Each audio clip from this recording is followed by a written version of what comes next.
Here comes a new challenger!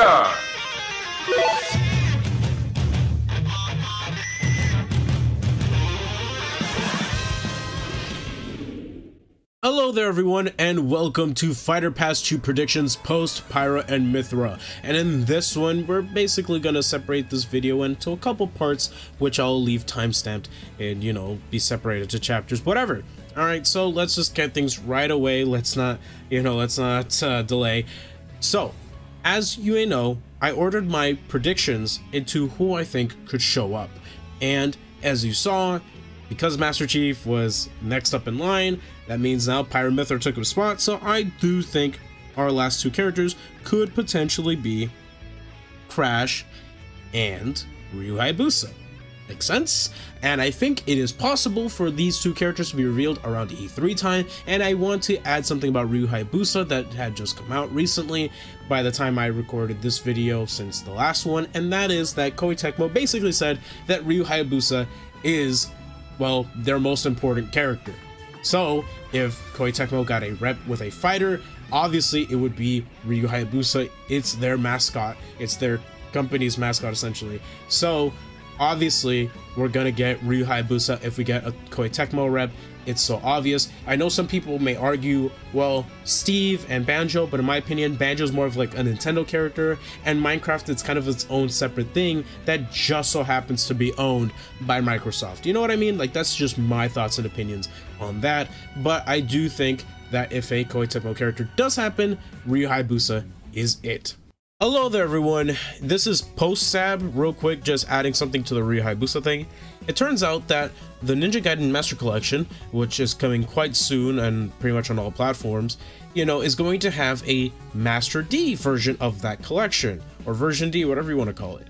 And essentially, it's supposed to be a censored, supposedly a censored version of the Ninja Gaiden trilogy, because if you know how the age rating in Japan works, it's through Sero, it's A through Z, right? So you have A, B, C, D, and then Z.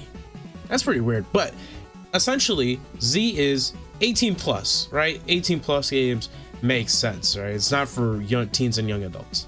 However, as I mentioned, it's a censored version. And if you go to the Smash Brothers website and you were to look through the DLC characters, outside of Banjo and Joker, all the other characters link you to a page on the Nintendo website, so you could buy the game digitally or buy it physically, whatever.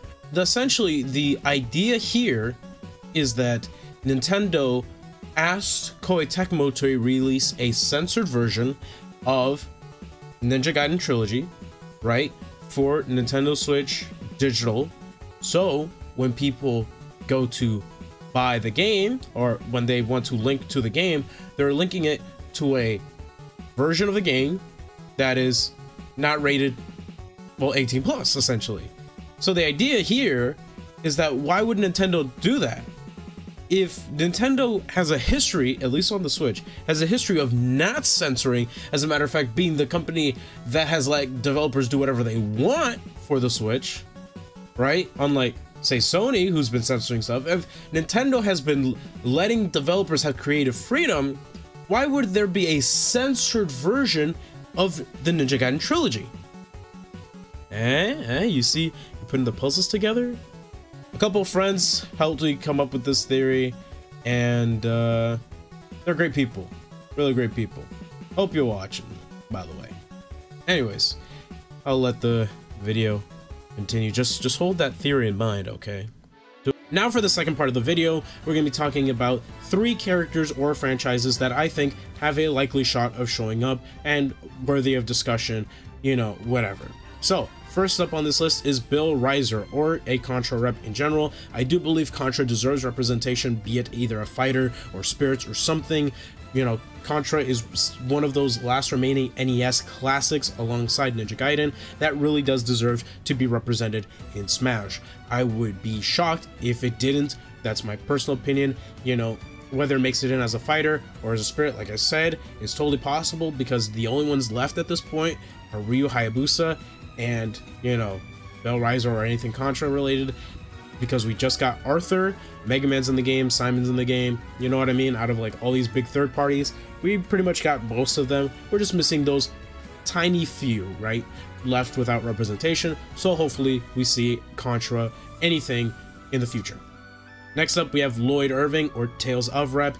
Now, this one's kind of different from the other two characters that I talked about, you know, Bellrise and the next character.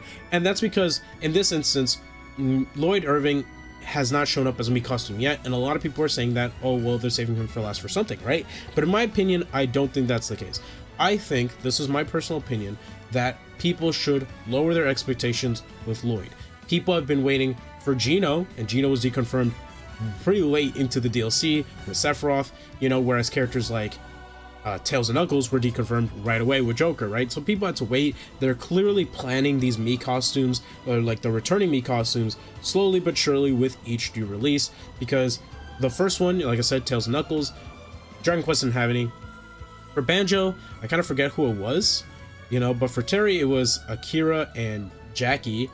For Byleth, if I recall correctly, I believe it was Mega Man. Oh yeah, for Banjo, it was also Mega Man. Yeah, it was Proto Man and .exe, and I think the latest one was, no, it was .exe and Zero, and then the next one was Proto Man and X, and then for Min Min, it was Heihachi. For Steve, it was, I'm trying to remember here, it was Gil, that's right, and Sephiroth, it was Geno, and this most recent one, it was the Monster Hunter Mii costumes. Now, in my opinion, I know people will say, yeah, well, the Mii costumes don't necessarily deconfirm, but here's my opinions on that. I think that, personally, if Sakurai had planned to have these characters be playable, wouldn't they save the Mii costumes for that character? Or, better yet, if they had plans for them at all, why make the Mii costumes right now? You know what I mean? That's my opinions on that. So, again, Tales of could happen, and it could be Lloyd. At the same time, it could not be Lloyd, and we get a Tales of Rep still. Or we don't get either, and we just get the Lloyd Mii costume back. That's my opinion, so please temper your expectations. And lastly, for the third character we'll be talking about is Soul Bad Guy. I had him before my predictions list, but that was because I was super biased back then. But now, you know, I have a clearer mind, and my opinion right now, as I said, is Crash and Ryu Hayabusa. But Soul Bad Guy still stands a chance. Arxus has appeared in Smash through, I believe, one of a few sets of spirits, River City Ransom, I believe, and hey, you know, they show up in the game in some form, but it kind of be weird to not have their mascot character be represented in any way, shape, or form.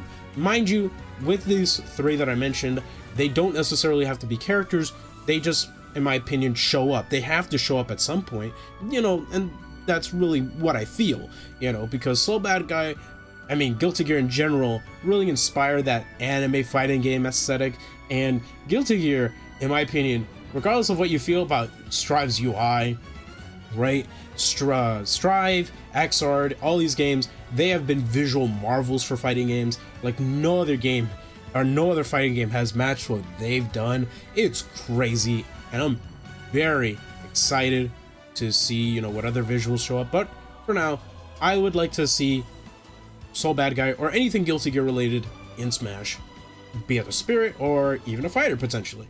Now for this next part, the third part being Fighter Pass 3.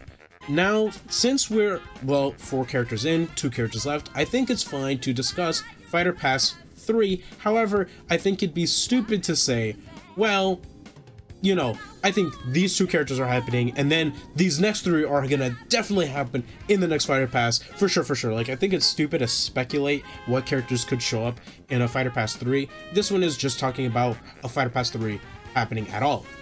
So let's go over some cons and pros, right? Let's go over the cons first. The cons being Sakurai had said in an interview that after Fighter Pass 2, the long development since Wii U and 3DS will come to a close, and in this most recent presentation, Sakurai has talked about how basically they only have 2 more reveal trailers left to show, you know, amazing characters and all this sort of stuff. So in that sort of perspective, you could make the argument that that's it.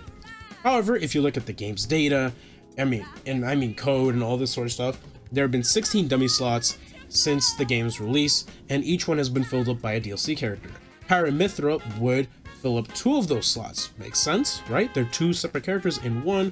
You know, that's sort of how Pokemon Trainer registers it. Because if, say for instance, Sakurai or whatever did like a spirit event, right? And the spirit event needed Pyra or Mythra, but not both, or switching in between the 2, they would essentially be acting as separate characters right, that just won't use one separate move, is basically what I'm getting at. You kind of understand what I'm saying?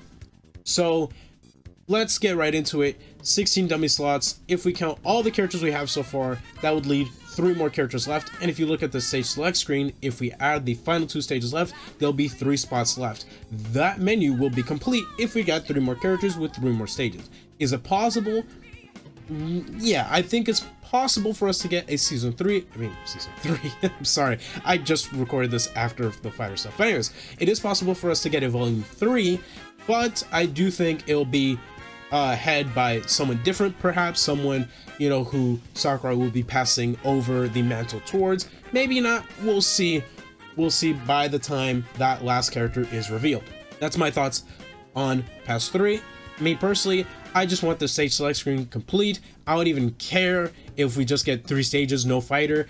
I mean, let's be honest with ourselves, it is kind of weird that they would separate the 3 random buttons, you know, like the random button that you could have just pressed X to switch over to random battlefield and random FD. Now they just made it 3 separate buttons. That's weird. Along with the fact that they made small battlefield, which conveniently leaves 3 more stages, which also leaves 3 more dummy slots. That's my opinion, you know, it's conspiracy theory. I know, you know, it is what it is, but that's my thoughts and opinions. And for this last part, I just want you to stick around. Please. I mean, most of these videos I make, the speculation ones, tend to be my most viewed, and I would really like it if you just enjoyed my other content and stuck around. My goal is to reach 1,000 subs before the end of the year, but at the same time, all I'm really asking for is just for you to enjoy my videos, and if you don't, well then you don't, right? At least give my other content a chance, in particular my latest montage, because I really do like making those, and I decided to postpone the one I'm making right now to make an even grander one with the new clips I got. So yeah, that's basically my plan, and I hope that, you know, like I said, you stick around and enjoy yourself. Alright, well, with that all being said, take care of yourself, have an amazing rest of your day, be safe, and let's try getting to 1,000 before the end of the year. I'll see you in the next video. Peace!